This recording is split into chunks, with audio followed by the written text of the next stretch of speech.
sobre essas duas coisas. Tá bom, né? Vou falar sobre muito mais coisa. Né?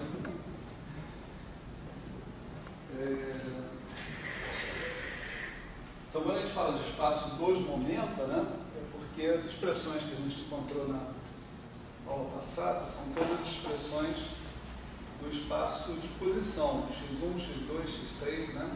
Quer dizer, a gente tinha funções de Green, eram funções de Green de x, y, z, de pontos, né, no espaço-tempo, né, vamos dizer assim. Por várias razões, é muito mais conveniente, né, que você consiga escrever as regras de Feynman diretamente no espaço dos momentos. Né? A principal razão é a seguinte, é que você quer a matriz S, certo? Essa que é a história. E se você quer a matriz S é especificada em termos dos estados iniciais e finais, né, das suas partículas. Você prepara um feixe aqui em T igual a menos infinito, faz ele colidir e mede o que saiu em T igual a mais infinito. Agora, o que é que você mede aí? Né? Você mede os momentos das partículas incidentes. Na verdade, você prepara o feixe assim.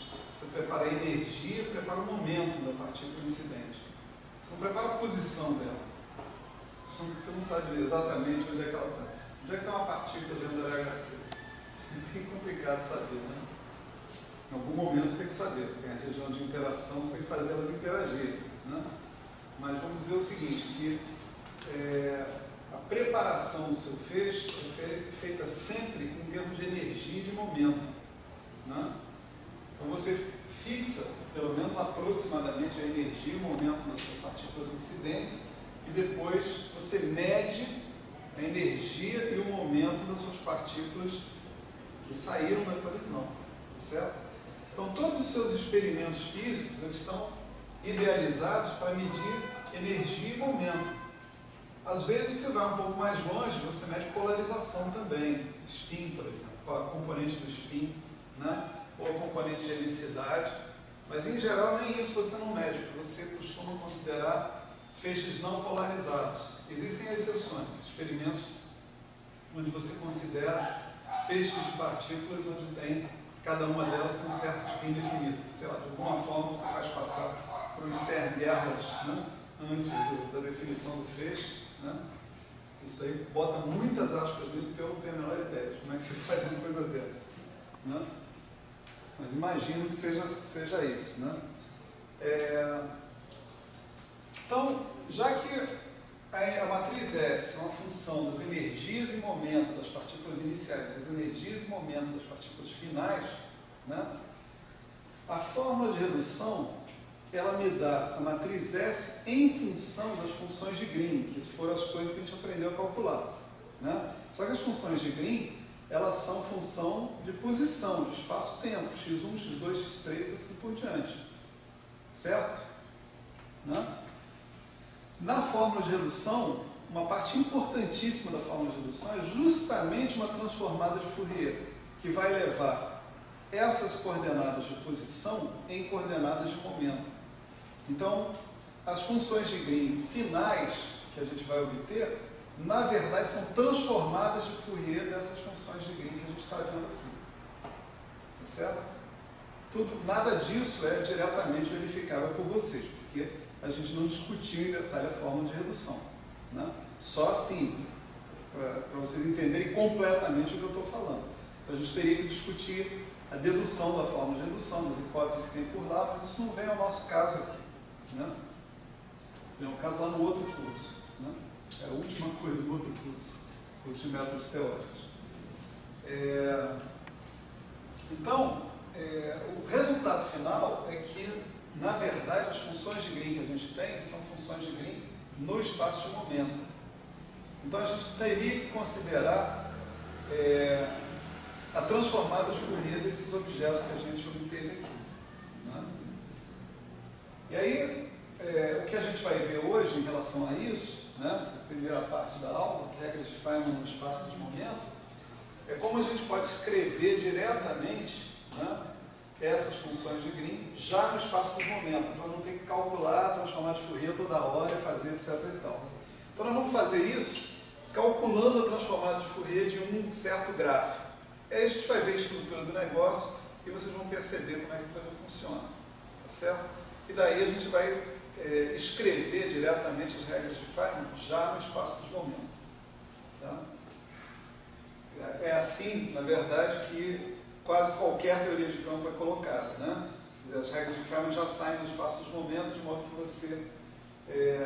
os gráficos de Feynman já estão quase prontos, né, para você calcular a matriz S a partir deles. Basta você projetar esses momentos na camada de massa, ou seja, transformar esses momentos em momentos físicos. Mais nada. Né? E multiplicar pelos fatores cinemáticos necessários. Enfim, então, antes da gente falar das regras de Feynman no espaço dos momentos, vamos considerar aqui uma questão, né, que é bastante importante nessa questão das regras de Feynman. Né? Imagina que você fizesse uma translação, certo? Dos seus pontos do espaço-tempo. Está enxergando? Se eu abaixar aqui melhor, então.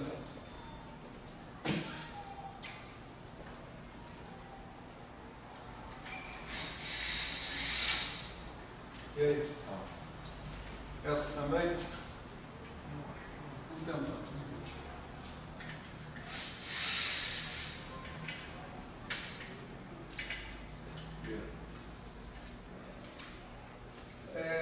Em princípio, né?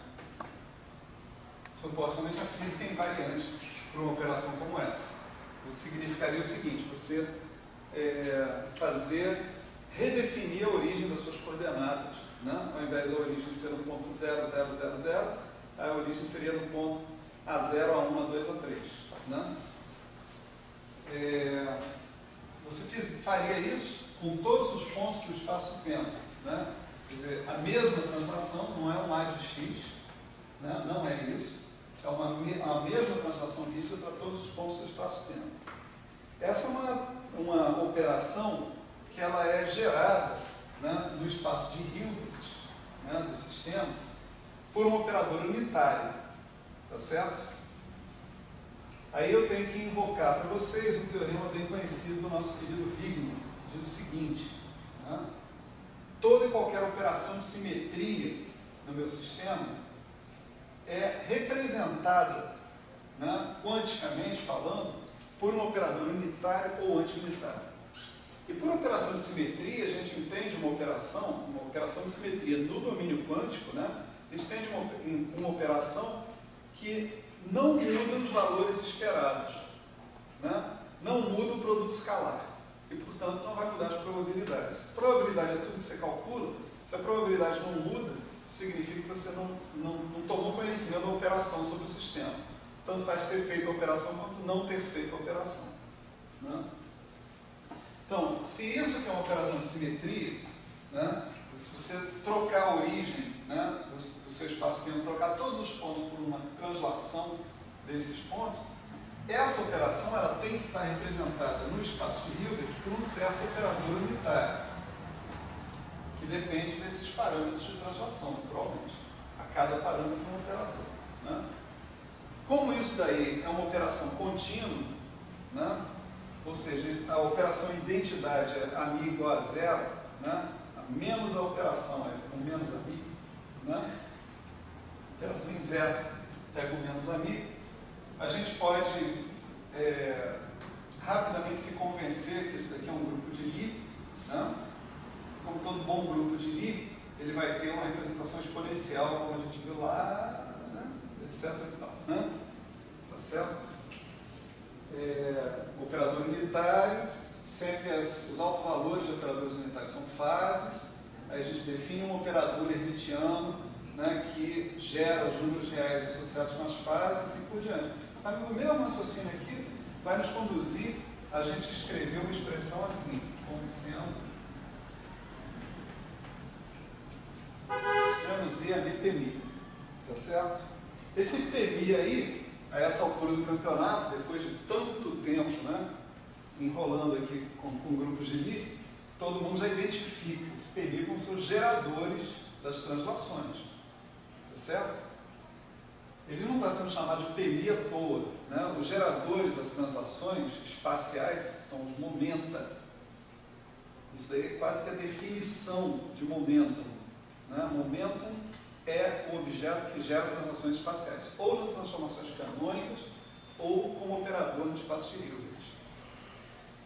O gerador das translações temporais é energia, ou, no nosso caso, hamiltoniano, né? Então aqui eu tenho um quadro em momento que é composto por energia mais momento linear. Esse cara é o gerador que vai aparecer associado com essa operação de translação. Qualquer campo que eu tenha, vamos pensar em princípio no nosso campo escalar, né? Ele vai se transformar como U de A, né? U da H de A. Né?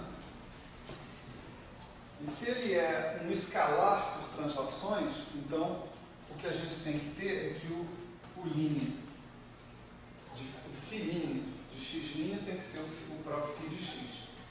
Esse é o comportamento de um operador no espaço de Hilbert.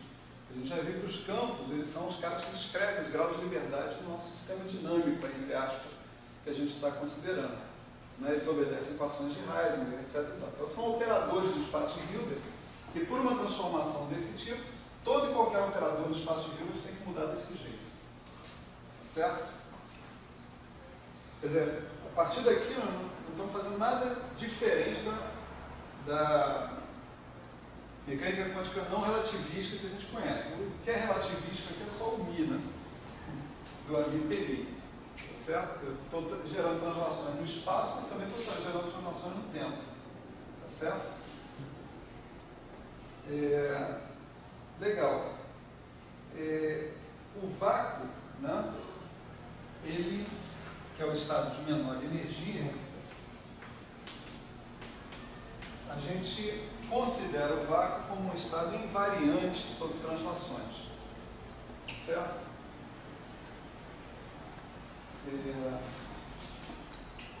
Tem diversas razões para esse tipo de coisa, mas a principal razão é outro teorema do Wigner, né, que diz que se você tiver um grupo não compacto, esse grupo só tem representações unitárias triviais. Uma representação unitária não trivial dele é necessariamente de dimensão infinita. Então, se você tiver um grupo, e as translações são um grupo não compacto, vamos dizer assim, esse parâmetro A, que caracteriza uma translação, pode variar de menos infinito a mais infinito. Né? Portanto, a representação trivial do grupo das translações é exatamente essa. Se você tiver que representar as translações sobre um determinado estado, a representação é desse tipo. Certo? Bom, feito isso, vamos lembrar agora a relação, né, das nossas funções de Green, e vamos supor as nossas funções de Green nos pontos transladados. Gn de xn. Né? Isso daqui a gente viu que, por definição, era isso aqui, né?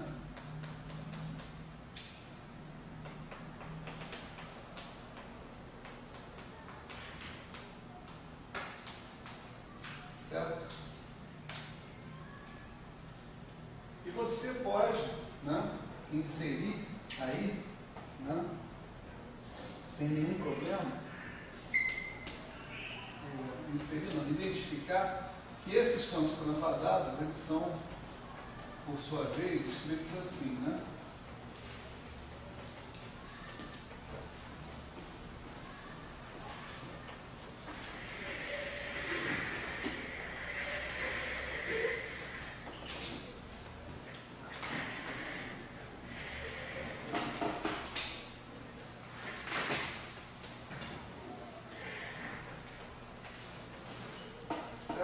Ou simplesmente usando a transformação, né, desses campos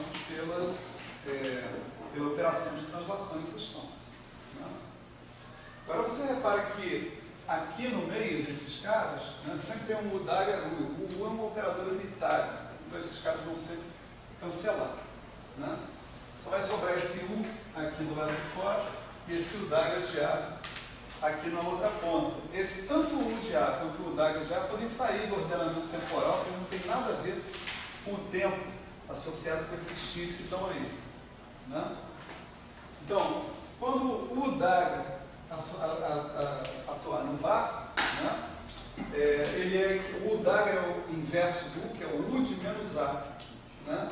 O U de menos A atuando no vácuo dá o próprio vácuo, né? Como a gente tem aqui. O U atuando no Bra vácuo aqui também dá o próprio Bra vácuo. E isso significa que você chegou na expressão do GM original. Certo?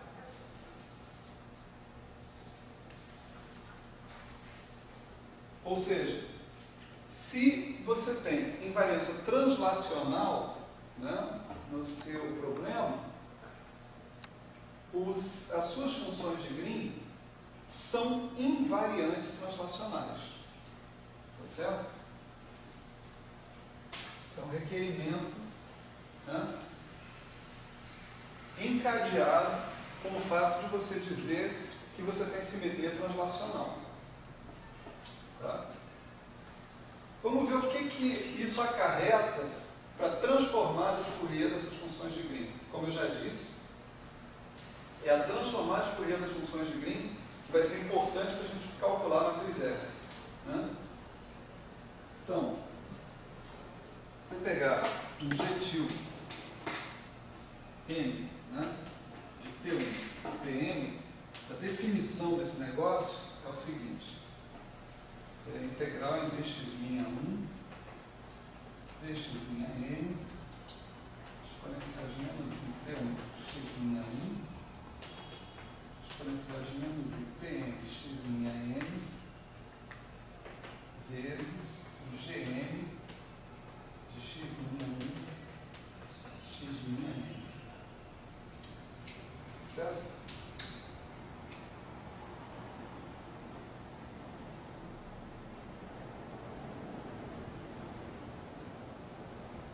Suponha que eu faça uma mudança de variáveis aí dentro dessa integral, certo? E eu escrevo simplesmente o seguinte, né? Que x' mi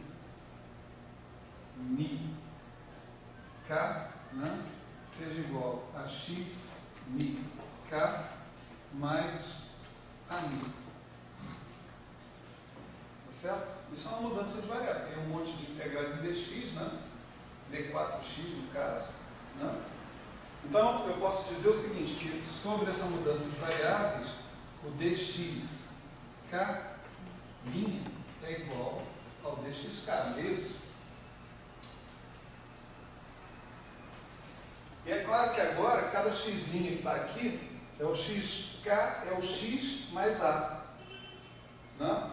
Mas eu acabei de provar essa propriedade, que G', né, de x mais k é igual ao G de xk. Então, o resultado da história, né, é que isso tudo vira função de x. Né? Esses caras aqui, por exemplo, exponencial de menos IP1 x'1, exponencial de menos IP1 x1 mais exponencial de menos IP1 a. Certo? Você tem o mesmo fator saindo daqui também. E saindo daqui de cada um do meio. Então, exponencial de menos IP1a, exponencial de menos IP2a, exponencial de menos IPMA. Outra história. Mas pode entrar, não tem problema. Então, o resultado é o seguinte: o que eu tenho aqui vai ser, eu vou ter um fator que vem das exponenciais, que vai ser exponencial de menos i, somatório em i de pi, escalar a. Tá certo? E o que vai sobrar aqui é integral de dx1, dxm, exponencial de menos i p1 x1, exponencial de menos I, PM, xn, gn, de x1, xn. Tá certo? Aqui foi usado a invariância translacional do cara. Né? Isso que está aqui, por sua vez, é a definição do cara original ali. Né? O G til N de P1 Pn. Né? Então eu chego à conclusão que o G til N de P1 Pn vezes esse negócio aí é igual ao mesmo G til N de P1 Pn. Isso só pode acontecer, né, se esses P's que estão entrando na definição do G til forem tais que a soma de todos os P's dê zero. Tá certo?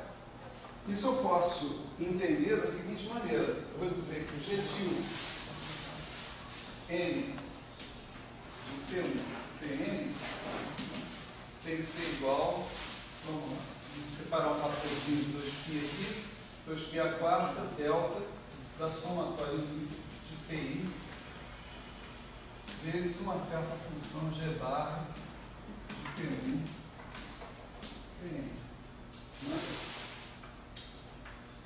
Então, uma função de Green arbitrária, né, no espaço de momento, tem que conter, né, dentro dela, tem que conter na sua definição uma função delta total. Certo? Uma função delta total. Para quem fez o curso de métodos teóricos, né, isso daí não é novidade, né, porque a gente viu que a matriz S ela tem que ser proporcional a uma função delta total de conservação de momento. Certo? Então, esse fato dessa função de Green ser proporcional a uma delta total não é nada mais, nada menos do que o que eu espero que a matriz S seja.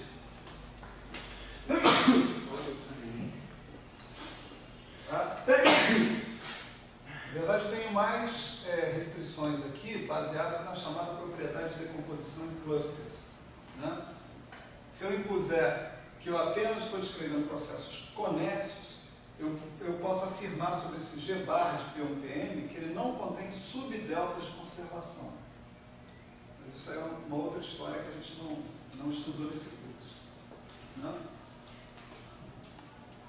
Bom, então a gente pode olhar para uma fórmula como essa, né?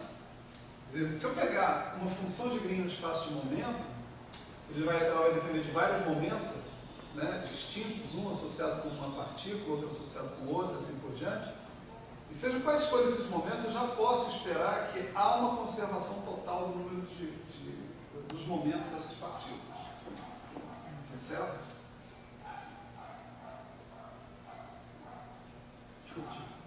Se você falou de que é o G-barra ali? G-barra, tipo assim, isso aqui é só para dizer que o G til, que é a transformada de Fourier da função é proporcional ao delta. Dos momentos totais. É. Tá, esse 2 π4. 2π4 é 2π4. 2 vezes π elevado a 4. Mas para ser a definição dela, a exponencial tinha que estar dentro da integral, né? Não é só exponencial que é igual a 2π4 dela. Não. Você não entendeu, então. Eu estou dizendo o seguinte: para que isso seja igual a isso, tem que ter um delta de momentos. O teu G til tem que ter um delta de momentos, porque aí esse Claro. fator é 1. Tudo bem, tranquilo.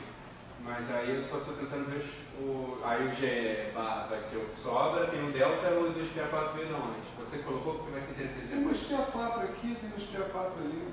Ah, então tá, tudo bem, só tá. Se quiser, eu tiro. Não, quer muito mesmo? Não, eu gostei dele, ele é simpático. Você quer que eu tire? Eu tiro. Não, cara, isso é segregação dos 2π. Deixa o cara aí, cara. Deixa ele. Coisa. Cara chato. 2π. Vamos fazer o seguinte agora, ó. Vamos fazer uma transformada de Fourier explicitamente de um gráfico. Tá certo? Vamos ver onde é que a gente chega. Né?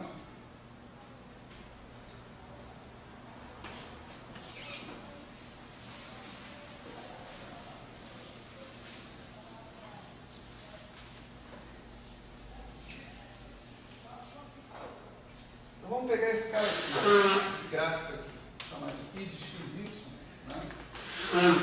Um gráfico assim,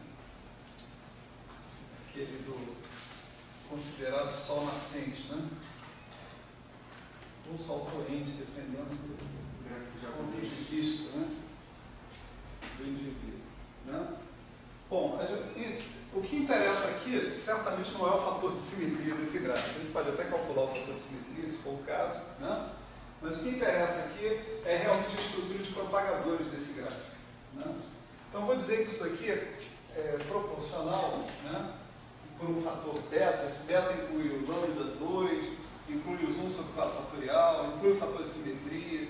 Eu não vou me preocupar com esse cara. Tem um fator beta.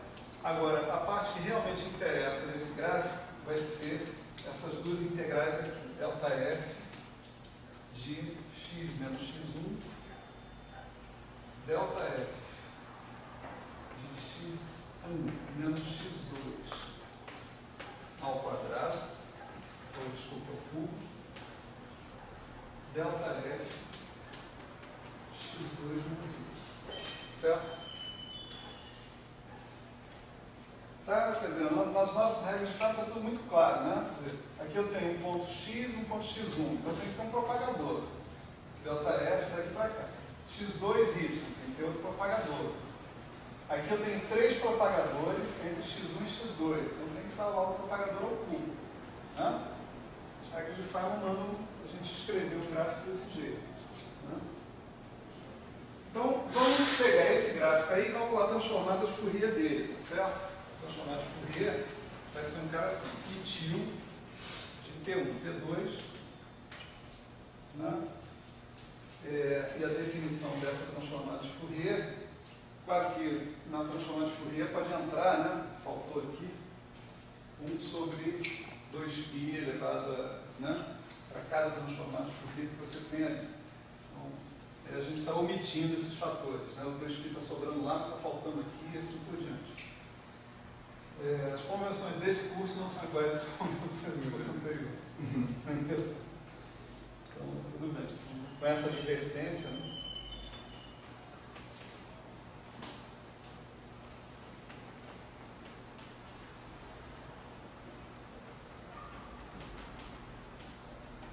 Tem uma coisa aqui sobre essa delta de conservação de momento que talvez chame a atenção, né, do pessoal. É o seguinte, esses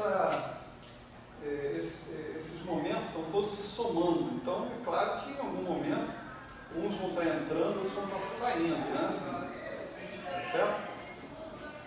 Eles não vão estar, vamos dizer, você pode ter um momento inicial e um momento final na mesma direção da interação, né?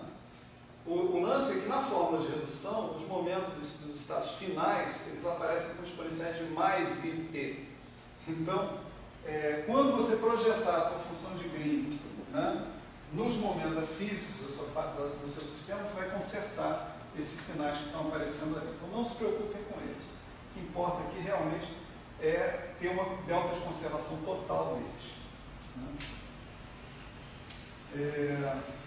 Então, essa é a nossa transformada de Fourier. Então, todo o trabalho que a gente tem a fazer é pegar esse I de xy e substituir a expressão que a gente tem aqui em cima. Né? Agora, o nosso I de xy, ele envolve os propagadores aqui, né? Tá certo? E os propagadores, por sua vez, também têm uma expressão, eles são bem definidos em termos da expressão deles via transformada de Fourier. Né? Então, só para lembrar, né, que a gente chamou de ΔF de x menos y, né, na verdade, deixa eu ver a convenção dessa aula aqui.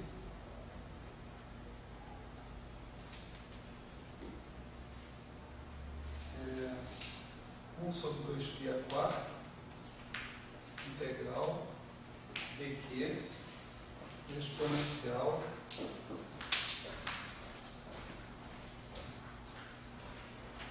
de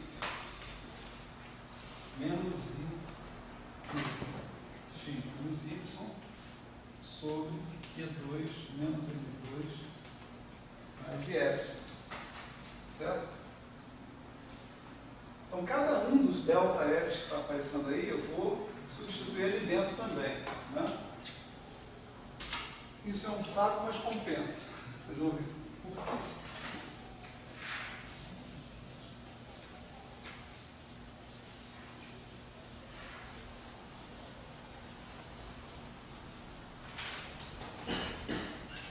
O nosso objetivo de ter um P2 vai ter o nosso delta, né? Vai ter uma integral em dx1, dx2. Veja que esses pontos aqui são pontos de vértice, né? Deixa eu até escrever diferente aqui, x1, x2. Nas nossas regras de Feynman, esses pontos x1, x2 implicam que você tem que ter integrais associadas com eles. São pontos internos. Nessa expressão só pode sobrar x e y. x1 e x2 são pontos integrados. Né? Então, você tem integral em dx1, dx2. Depois, você tem integral em dx e dy. Agora, x e y são os pontos externos, e essa integral em dx e dy é a integral que a gente faz porque está fazendo a transformada de Fourier. Né? Então, dx e dy, a gente tem exponencial de menos P1x, exponencial de menos P2y. Né? E preparem-se. Né? A gente tem mais vezes, né? Vezes, as integrais desses propagadores vistos como transformadas de Fourier. Nós vamos definir aqui um negócio chamado D cortado aqui, né? Que é simplesmente D4Q sobre 2π4. Tá certo? Só para não ficar escrevendo esse 2π4 aí para tudo quanto é lado. Então, a gente vai ter um D cortado Q1 associado com esse cara aqui, depois um DQ2, DQ3, DQ4 associados com os outros três,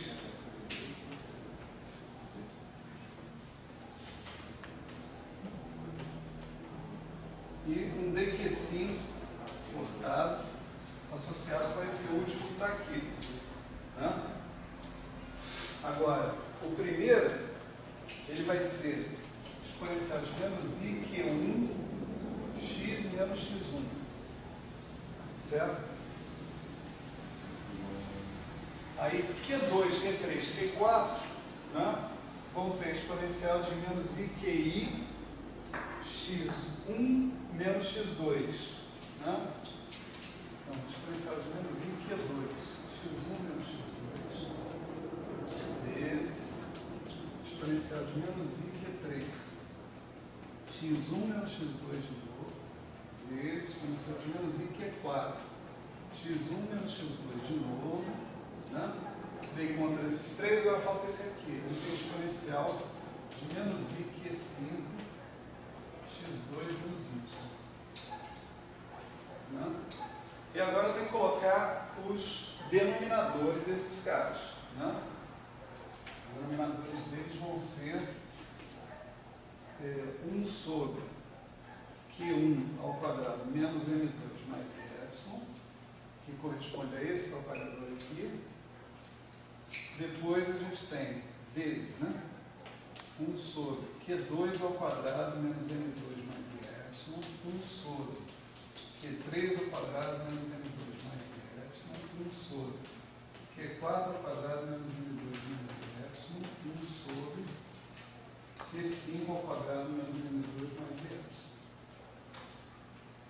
Certo? E acabou. Né? Essa é a mega transformada de Fourier que a gente tem que calcular aqui. Né? Eu não devia ter feito isso. Eu devia ter escrito só delta tio F, né? De Q. Mas tudo bem, não tem problema. Vamos lá. Eu teria economizado o giz e a minha mão, né?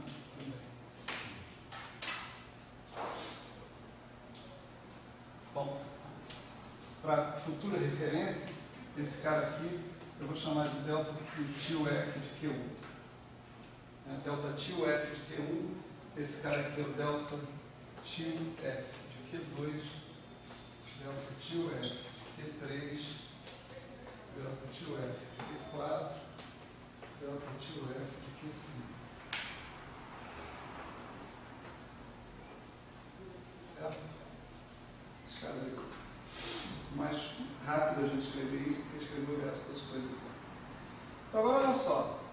Eu estou integrando em x, em y, q1, em x, em y, em x1, x2.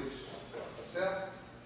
Toda dependência de x, y, x1 e x2 está explicitamente levantada. Porque isso aí é para chamar de Fourier.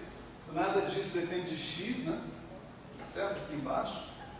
Então, basta coletar aqui, né, o x, o y, o x1, o x2, ver quais são os momentos que multiplicam e aplicar em funções delta. Né? Para isso que serve transformar de Fourier. Né? Então, vamos lá.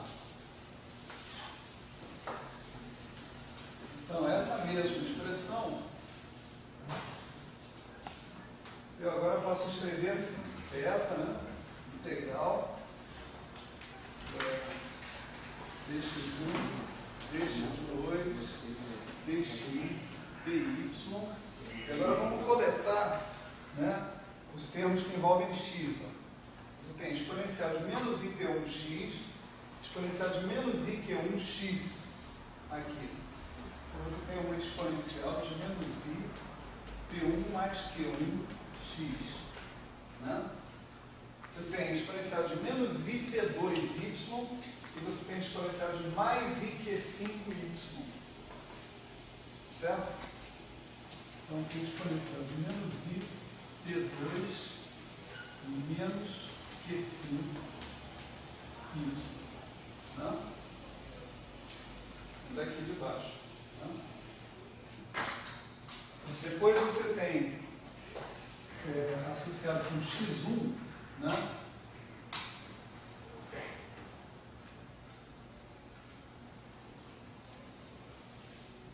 Associado com x1, você tem exponencial de iq1x1, vamos colocar aqui o q1, né? Aqui você tem menos q2x1, menos q3x1, menos q4x1.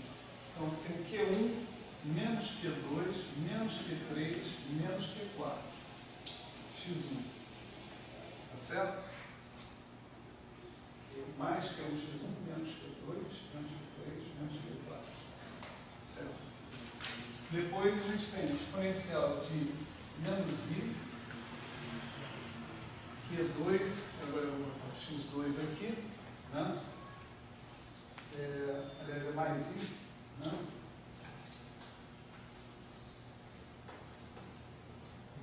Q2x2,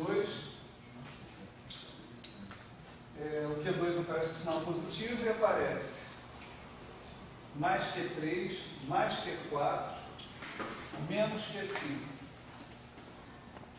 Q2, mais Q3, mais Q4, menos Q5. Tá certo? Eu reorganizei aquelas exponenciais todas de acordo com essas integrais, que agora eu posso calcular essas integrais aí, então deltas, né? Pura e simplesmente. O que sobrou aqui foram os delta F's, né? Delta F tio de Q1, delta F tio de Q2, delta F tio de Q3, delta F tio de Q4, delta F tio de Q5. Certo? Isso respectivo Exatamente.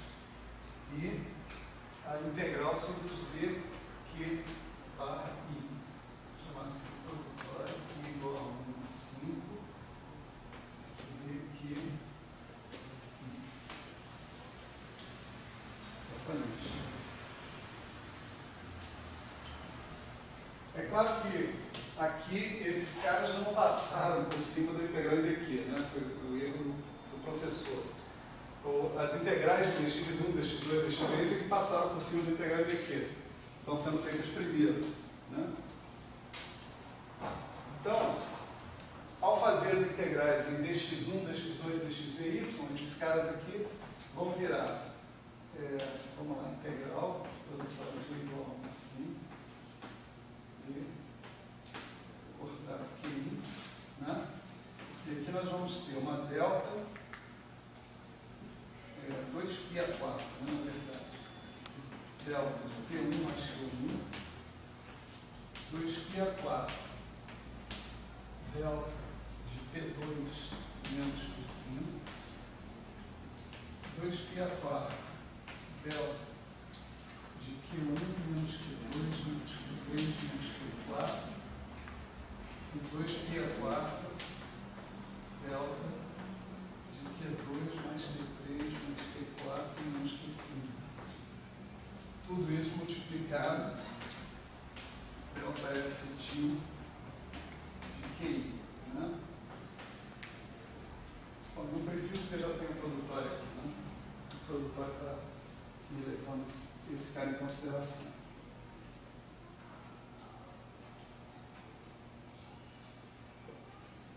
Bom, agora é só você escolher qual a sua integral em dq favorita, que você quer eliminar, né? E pronto, eliminar. Se bem que você não tem integral em dp1 e nem integral em dp2. Então, a sua integral no final vai sobrar com essas variáveis aqui, p1 e p2. Né? Mas dessas variáveis internas, né, que a gente está tendo aqui, né, nós temos 1, 2, 3, 4 funções delta. Tá certo? Se a minha expectativa é que vai sobrar uma função delta global, pelo teorema que eu acabei de mostrar aqui atrás, lema, corolário, né? Aí depende, né? Os matemáticos aqui se entendem. Né? Então, pelo lema, o corolário que eu acabei de mostrar aqui atrás, deveria sobrar uma função delta. Então, dessas 4 funções delta, só 3 são utilizáveis. Né? Eu posso esperar que só 3 sejam utilizáveis. É claro que eu vou ter que checar isso. Né? Como eu tenho 5 integrais em dq, eu posso imaginar que vão sobrar 2 integrais em dq, mais essa função delta. Então, vamos checar isso, né, explicitamente. Então, quando eu fizer essa história, né, eu vou obter o seguinte. Vamos integrar o Q1 e vamos integrar o Q5. Tá certo? Primeiro. Por quê? Porque o Q1 e o Q5 estão associados com esses momentos que estão sobrando aqui. Né? Então, quando eu integrar o Q1 e o Q5, onde tem P1, onde tem Q1 vai virar menos P1.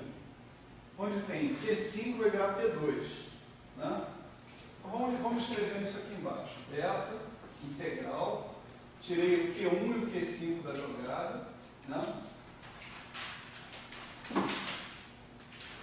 Então, estão me sobrando 3 integrais. dq2, dq3, dq4. Né? Olha só, o 2π4, né, vai embora, né, porque no d cortado tem 1 sobre 2π4. Em cada integral que eu uso uma delta, leva um 2π4 embora. Né? Então, aqui eu vou ter delta F tilde de menos P1, delta F tilde de P2, e onde eu tiver Q1 e Q5 nessas outras deltas, eu tenho que substituir por P1 e P2. Né? Então aqui eu tenho 2π4 delta de P1, menos P1, menos Q2, menos P3, menos P4, e 2π4 delta de Q2 mais Q3 mais Q4 menos P2. Tá certo?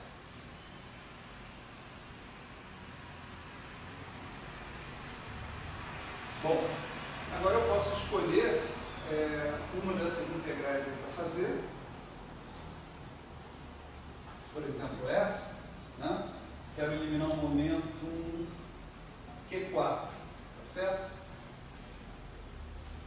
Então, Q4 vai ser igual, né, a menos P1, menos Q2, menos Q3, tá certo? Eu vou eliminar a integração Q4, vai sobrar só a integração D cortado Q2, D cortado Q3, né? A 2P4 da DQ4 vai embora, então eu vou ter delta F tio de menos P1, delta F tio de P2, essa integral do Q4 eu já usei, então eu vou ter 2Π4, e aqui eu vou ter que Q4, né? Eu vou ter Q2 mais Q3 menos P2 mais Q4. Agora o Q4 é menos P1 menos Q2. Oi. Tem os outros deltas também. Que outros deltas? O poder de ferro. Ah, estou esquecendo deles. Vou ter delta F tio de Q3 de Q2 delta F tio de Q3 delta F tio de Q4, não é isso? Que a gente fez delta F tio de Q1 delta F tio de Q5, não é isso? Então esse mesmo fator aqui, né, está presente aqui embaixo também. Vou botar aqui em reticências, né? Então, olha só, aqui na segunda delta tem Q2 mais Q3 menos P2, aí eu substituo Q4. Q4 é menos P1 menos Q2 menos Q3, né? Resultado, né? Q2 e Q2 caem fora, Q3 e Q3 caem fora, né? E conforme a gente previu, né, essa delta é inútil para matar integrais. Ela vira uma delta de P1 mais P2. Então isso vira delta 2π4 delta de P1 mais P2, ou de menos P1 menos P2, que é a mesma coisa, né? Beta integral D cortado 2, D cortado 3, você tem delta F tio de menos P1, delta F tio de P2, delta F tio de Q3, delta F tio de Q4, perdão, Q2, né? Q3, e a gente usou o Q4, então a gente tem que substituir o delta F tio de menos P1 menos Q2 menos Q3.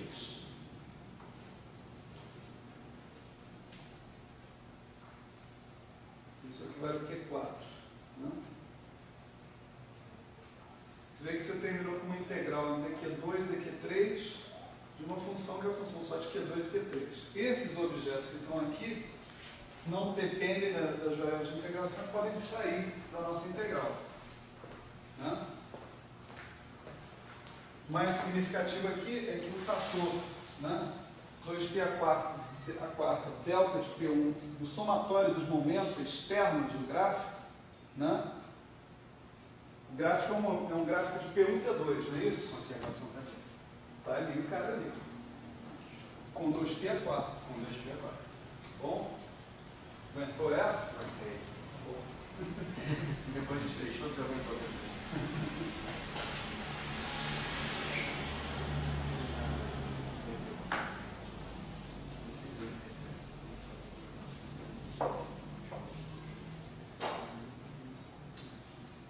Bom,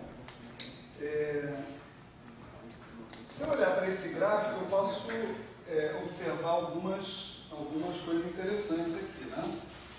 Eu posso pensar que esse gráfico, né, eu associando linhas de momento, entrando nele, né, aqui eu vou ter, vamos supor, menos P, aqui eu vou ter P, né, aqui eu vou ter Q1, aqui eu vou ter, vamos usar a mesma notação ali, Q2, aqui eu vou ter Q3, e aqui eu vou ter P menos Q2 menos Q3. Não é isso? P mais Q2 mais Q3.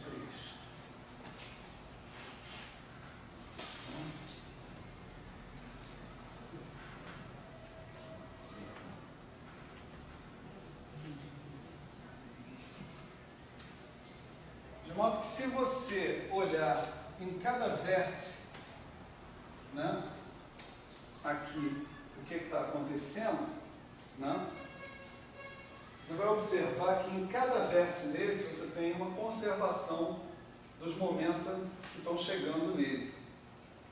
Tá certo? Aqui, por exemplo, você tem P mais Q2 mais Q3. Aqui você tem P, um sinal oposto a esse cara, menos P. Então, quem está entrando, vamos supor, quem está entrando no vértice, você troca o sinal, né? Quem está entrando no vértice soma, né? Quem está saindo do vértice subtrai. Se você impuser essa regra, então você vai ter. Não vai dar certo. Chama. Você trocou o menos P do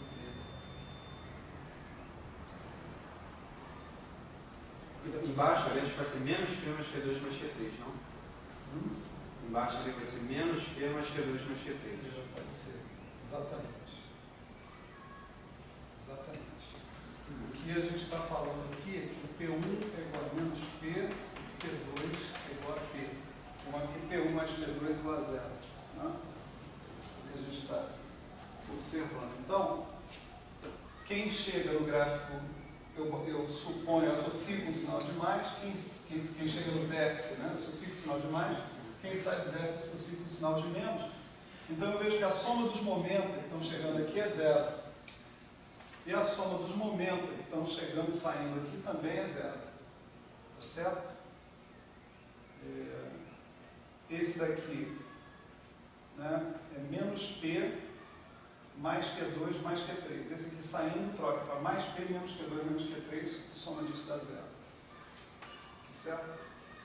Isso corresponde a algumas deltas intermediárias que a gente tem aqui, né, nessa conta. Né? Deixa eu ver se a gente consegue ver isso com clareza. 1, 2, 3, 4, 1, 2, 3, 4. Uma delas eu tenho que preservar para virar a delta total, né? A delta de conservação total.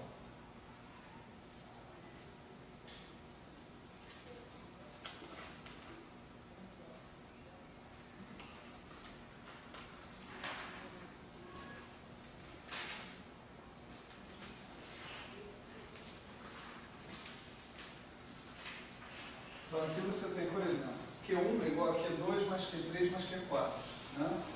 Você substitui aqui, você vai ver que o Q1 tem que ser igual a menos P1, a menos Q2, menos Q3, menos Q4.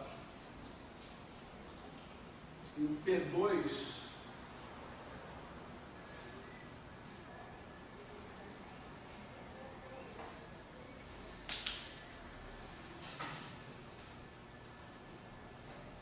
não vou conseguir ver por aqui não. O fato é o seguinte, você pode ajeitar a estrutura, né, do teu gráfico, né, de modo que essa regra funcione. A boa notícia é sempre que você pode fazer isso. Né? Então uma maneira de você conseguir uma coisa como essa é você associar a cada vértice, né, um espaço de momento uma delta do somatório dos momentos que chegam nele. Por exemplo, se você tiver uma coisa desse tipo, P1, P2, P3, P4, você vai ter que associar a esse vértice um delta de P1 mais P2 menos P3 e menos P4. Isso vai virar uma regra de Feynman no nosso espaço de momento. Toda vez que eu escrever um gráfico como esse, né, eu vou ter que enfiar uma delta como essa também no meio da história. Tá certo?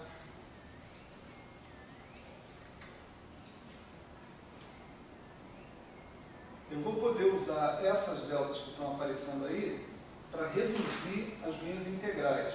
Só uma pergunta, para ficar mais fácil de fazer, porque o P3 e o P4, como estão saindo do vértice, eles vão ser negativos, né?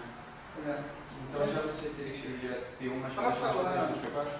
Para falar a verdade, isso não importa muito nessa teoria de campo escalar, porque os nossos propagadores eles são funções pares, né? Os PIs. Então delta de P1 igual a delta de menos P1. Você inverte isso aí a hora que você quiser. Né? Vamos dizer que se você botar todos os caras com sinal entrando aqui, né, a tua delta vai simplesmente virar isso aqui. Não, mas antes de qualquer maneira, para mim já era mais. Antes de qualquer maneira, para mim já era mais. Por quê? Porque P1 e P2 estão entrando no gráfico positivo, beleza. P3 e P4 já são negativos, então eu tenho que somar os dois para dizer que são negativos. Eu falo isso para você. Porque eles estavam saindo do gráfico, do vértice. Não. Quando você vai escrever a expressão matemática, né, você tem que arrumar uma convenção para escrever essa expressão matemática. A convenção é, saindo do vértice, eu escrevo com sinal de menos na delta. Ok. Então, se você falar, olha, eu vou escrever os gráficos, né? Eu vou fazer as combinações. Por exemplo, eu quero calcular função de 2 pontos, né? X, Y, né? Em primeira ordem. Né? Você vai montar os gráficos de Feynman relevantes, correspondentes, do mesmo jeito que você montava no espaço de configuração. Agora, quando você for escrever as suas expressões matemáticas, tá certo? O que você vai fazer é o seguinte: você vai escrever uma função delta dessas para cada vértice, e você vai fazer uma integração sobre cada momento interno que você tem. Você não vai integrar sobre os momentos externos, você vai integrar sobre os momentos internos. Então, por exemplo, num gráfico como esse, né, vamos construir esse gráfico aqui, né, por exemplo. Né? Aqui eu teria um vértice P1, né, por exemplo, aqui P2, P3, vamos chamar Q1, Q2, Q3. Vamos supor que eu fiz isso. Né?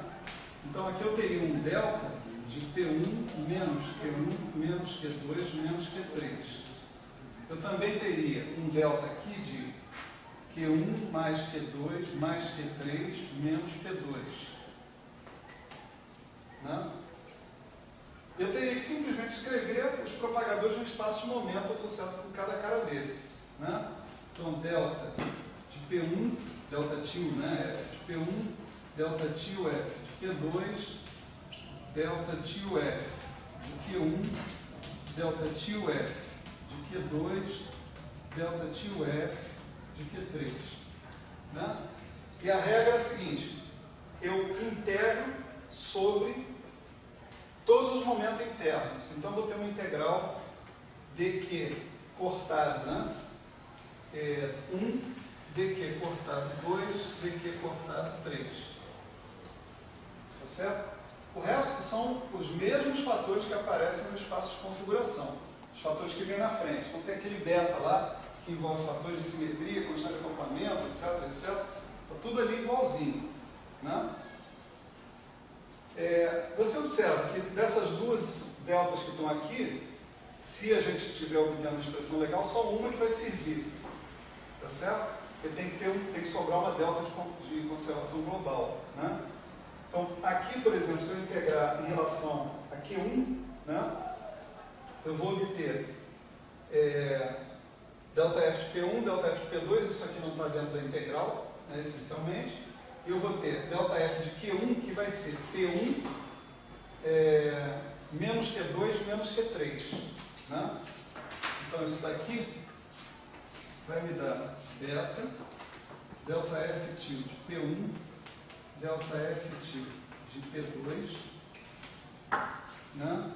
Delta F tilde de P1 menos Q2 menos Q3 e delta F tilde de Q2 delta F tilde de Q3. E quando eu falar que Q1 é igual a P1 menos P2 menos Q2 menos Q3, né? Eu vou terminar com uma delta de P1 menos P2. Isso aqui não está por escrito. Né?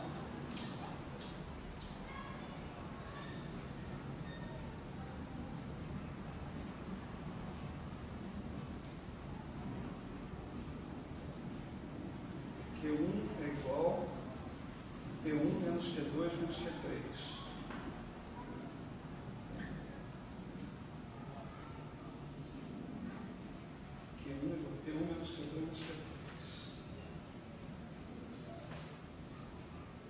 Então a coisa aqui é assim, quem entra está com sinal de mais, quem sai está com sinal de menos.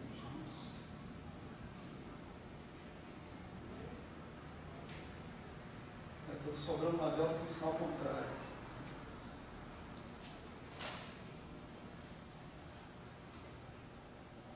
Bom, isso também significa que eu estou pedindo que o Q2 saia, né? Que o P2 saia. Se eu pedir que o P2 entre, então esse cara fica mais aqui, só para respeitar o negócio que eu fiz aqui em cima, né? E a delta fica a delta de P1 mais P2 como antes, com os correspondentes 2π4, né? 2π4 me salva aqui. Então tem uma maneira de levar em consideração essas deltas. No final estão sobrando, né? Igualzinho, duas integrações, né? dq2, dq3. Tá certo?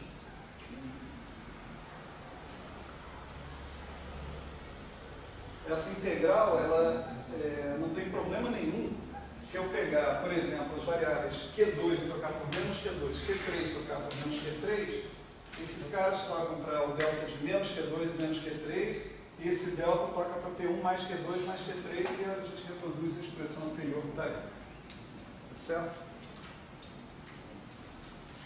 Então a regra aqui vai ser essa. A gente pega todos os momentos internos, todas as linhas que estão dentro do gráfico de Feynman, que não são momentos correspondentes a partículas físicas, vamos dizer assim, né?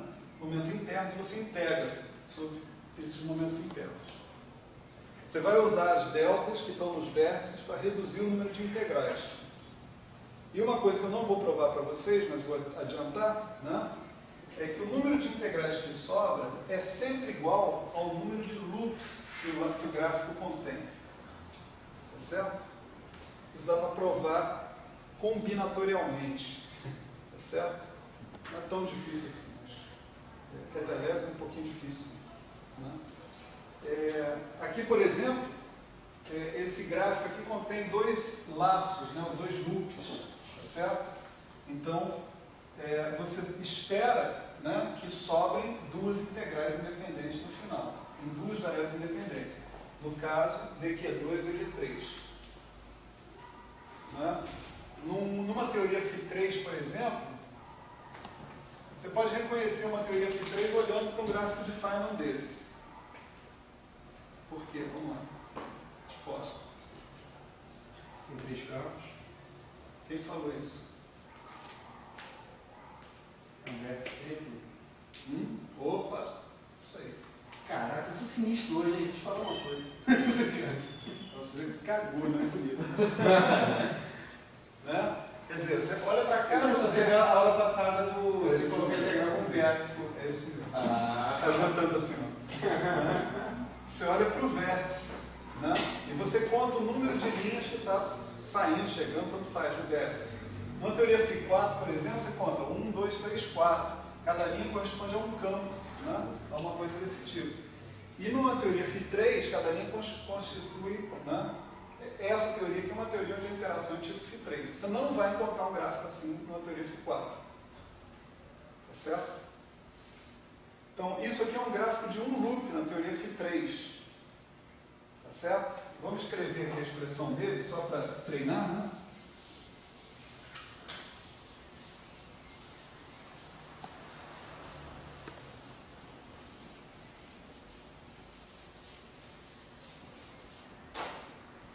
Então, um cara assim, você poderia dizer, ó, tem um certo fator beta, né? Combinatório, etc. e tal, né?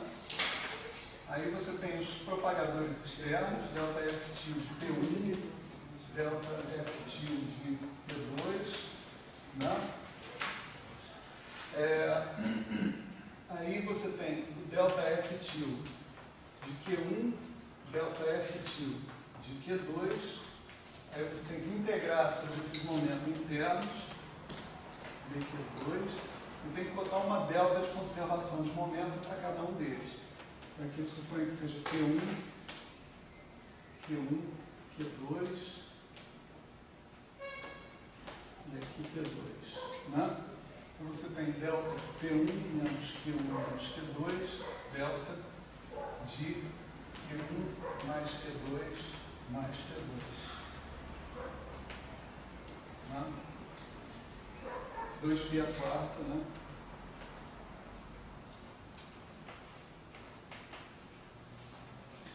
Usa uma das deltas, pode escolher qualquer que você queira, né? Então aqui, por exemplo, você vai eliminar o Q1 dentro dessa história, Q1 aqui é igual a P1 menos Q2, então o resultado do gráfico vai ser delta F de Q1, delta F de Q2, integral delta F de P1 menos Q2, delta F de Q2, e sobra, né? 2π a quarta, Q1 é igual a P1 menos Q2, P1 menos Q2, vai cancelar o Q2, vai sobrar delta de P1 menos Q2. Certo? Nosso mecanismo para conseguir essa delta de conservação geral e para arrasar com as integrais inúteis lá dentro, né, é colocar uma delta em cada vértice. Tá certo? Está colocando uma delta em cada vértice desse que está aqui. E integrar sobre todos os momentos internos. Aqui, novamente, eu integrei sobre dQ1 e dQ2, e não sobre P1 e P2. P1 e P2 tem que sobrar, porque eles correspondem aos momentos de partículas físicas. São os caras que eu quero ter acesso, né, pelo meu experimento de espalhamento. Certo? Bom, essas regras de Feynman no espaço de momento, elas podem ser diretamente obtidas, né, lá do funcional gerador. Né? Basta que você pegue a sua expressão que você tem uma expressão em termos das correntes. Né? Seu funcional gerador é função do funcional das correntes, que são J de X. Né? Você pode pegar e transformar, fazer uma transformada de Fourier desses operadores para definir um J de P, por exemplo. E as suas derivadas funcionais em relação a J de X vão virar derivadas funcionais em relação a J de P também. Então, quando você fizer essa transformada de Fourier, esse fator de delta de P1 mais P2 mais P3 mais P4, ele vai aparecer espontaneamente, tá certo? Aí você vai poder incorporar ele no seu vértice. Aqui ele está ficando conveniente apenas, né? Mas se você usar a expressão do seu funcional gerador transformada lá Fourier, né, em relação às correntes, a expressão do delta aparece espontaneamente, e essa regra de integrar sobre todos os momentos internos também porque ela corresponde ao vértice que você está considerando. O seu vértice está integrado em x, ele vai continuar integrado em todos os momentos internos, com uma delta de conservação global nele. Né? Eu não quero entrar em muitos detalhes nisso, porque eu queria fazer depois, quando a gente falava de QCD, pelo menos um desses vértices, um ou dois, tem muitos vértices, mas um ou dois desses vértices eu queria fazer explicitamente para vocês, e aí a gente vai falar disso em mais detalhe lá no caso real mesmo, na coisa real. Só um resumão bem aproximado para fazer pergunta. Então, por exemplo, eu quero saber a amplitude de eu sair daqui e chegar aqui por um determinado processo. Aí eu tenho um monte de integral, os gráficos de Feynman já me matam processos que não devem acontecer na minha teoria. Por exemplo, onde se integraria bolhas de Baca, agora não. E agora com os versos, por exemplo, com isso tudo eu já tenho deltas, eu já mato um monte de integral, então beleza, algebricamente está fechado. Mas a gente começou isso tudo para chegar na Lagrangiana quântica da QCD. A pergunta que a gente faz é assim, eu não estou conseguindo ver, a grosso modo mesmo, como é que de gráficos de Feynman montaria uma Lagrangiana. Você não vai ver mesmo, não. Ela se esforça tanto fazendo uma pergunta, né, e tal, você recebe uma resposta dessa, ridícula, né? Não. Mas enfim, o que eu quero dizer é o seguinte, tem que explicar por que a gente está fazendo isso, né? A gente... Porque já se explica sozinho, mas é só não para se ver o livro. explica sozinho, não. Realmente você tem razão de fazer a pergunta. A gente vai partir para a Lagrangiana quântica da QCD, mas o que você ainda não sabe, qual é a técnica que a gente vai utilizar para fazer isso. E a técnica que a gente vai utilizar é a técnica da integral funcional. Né? Para chegar na integral funcional, o nosso ponto de partida vai ser, na verdade, uma transformada de Fourier do funcional gerador. Funcional gerador que a gente definiu, né, nas aulas anteriores. Então, dado o funcional gerador, eu já podia ter ignorado completamente tudo isso, tá certo? E partido para a integral funcional, e aí depois generalizando a integral funcional para QCD, e aí a gente chegava na Lagrangiana quântica. Então isso tudo que está aqui é um desvio, realmente. Mas é um desvio que se eu faço esse desvio agora, né, depois eu não tenho o que fazer. Né? Por quê? Lá na frente, depois que você aprender, então essa é a Lagrangiana quântica da QCD, tá certo? É isso que eu tenho que considerar. Né? Como é que eu faço conta com isso? Eu tenho que vir aqui de qualquer jeito, nessa situação. A vantagem de fazer isso agora é a seguinte, é que eu não falei em momento nenhum a palavra integral funcional, tá certo? Então, vocês, ao observar essas contas todas, vocês vão falar, isso tudo que está aqui é uma estrutura que existe a despeito da integral funcional. Tá certo? A integral funcional não tem nada a ver com isso. E alguém falou em integral funcional aqui? Só eu hoje, antes da aula começar, né? Eu escrevi ali, integral funcional. Mas mesmo assim não expliquei nada, não falei nada. Né? Então, quando a gente fizer a integral funcional, o que a gente vai observar, tudo isso que está aqui, né, está automaticamente contemplado pela integral funcional. Tá certo? Então, na verdade, você já sabe fazer as contas usando a integral funcional. O que a integral funcional vai te dar é uma visão mais ampla. Ela vai te permitir, por exemplo, enfrentar o problema da unitaridade da QCD. Um problema que fica muitas ordens de grandeza mais simples se você olhar pela integral funcional do que se você olhar pelos métodos convencionais. Tá certo? Agora, em termos de teoria perturbativa, a integral funcional não te acrescenta nada. Mas né? Aí, né? Então, vamos dizer o seguinte, até o momento, e nós estamos encerrando isso nesse momento, né? Até esse momento que está aparecendo aqui, vocês estão operacionalmente habilitados a fazer contas com teoria de campos. Tá certo? O que vocês ainda não sabem, né, é que quando você for fazer essas contas, essa daqui, por exemplo, né, ou essa daqui, né, vai dar infinito. Né? É isso que realmente enfraquece, né? Como diz o outro. Né? E aí você tem que partir para uma história de renormalização. Mas isso nós vamos deixar para outro momento do curso. Nós vamos expor esse problema e vamos expor a solução, embora não em grandes detalhes. Certo? Só para a pergunta, eu lembro que eu conversei contigo já tem um tempão, você disse que ia dar mecânica quântica, ia pegar da mecânica quântica como a nossa mecânica quântica, né? Só que por integral funcional. Qual seria o objetivo também? Só para entender mais os espíritos do Cara, vamos falar o seguinte, vamos falar sério. Né? Século XXI, né? Todo mundo que trabalha em física teórica, né, está procurando avançar além da fronteira da física teórica, usa a integral funcional. A integral funcional, ela te permite ir além de certos raciocínios pura e simplesmente perturbativos. Ela é uma coisa que ela é motivada por teoria de perturbações, tudo bem, né? Ela pode até ser motivada por teoria de perturbações, embora não seja tão claro isso da maneira como a gente vai fazer. Mas ela contém informação além de teoria de perturbações. Né? Você pode estudar muito mais organizadamente, facilmente, as anomalias usando integrais funcionais do que usando os métodos operatoriais.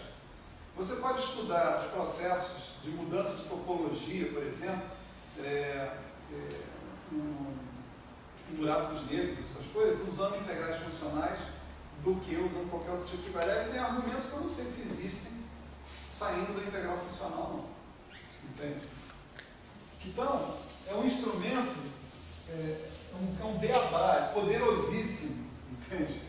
É o que hoje em dia você usa, entende? Para fazer conta, para trabalhar com mecânica quântica, para conseguir insights, para fazer essa coisa toda. Então, qual é a utilidade de você pegar um curso de mecânica quântica onde você já viu na graduação, pode ter visto bem, pode ter visto mal, não sei, né? Mas você já viu o Sakurai, você já viu o Cohen, né? Eu até prefiro o Cohen do que o Sakurai, né? Você viu o Cohen, né? Viu bem visto e tal, não sei o quê. Aí você vem aqui, agora não, agora você viu só o Cohen, né? Agora você vai ver o Sakurai. Pô, você está saindo de 6 para meia dúzia, entende? Você está conseguindo a mesma coisa, você não está avançando na sua compreensão da mecânica quântica. Se você estuda integral funcional, você está avançando. Você tem a percepção das coisas que existiram antes, da mecânica quântica que você conhecia antes, e mais abertura para um outro mundo aí, que pode vir a aparecer. Né? Integral funcional, eu não estou querendo dizer que, por exemplo, os matemáticos odeiam integral funcional.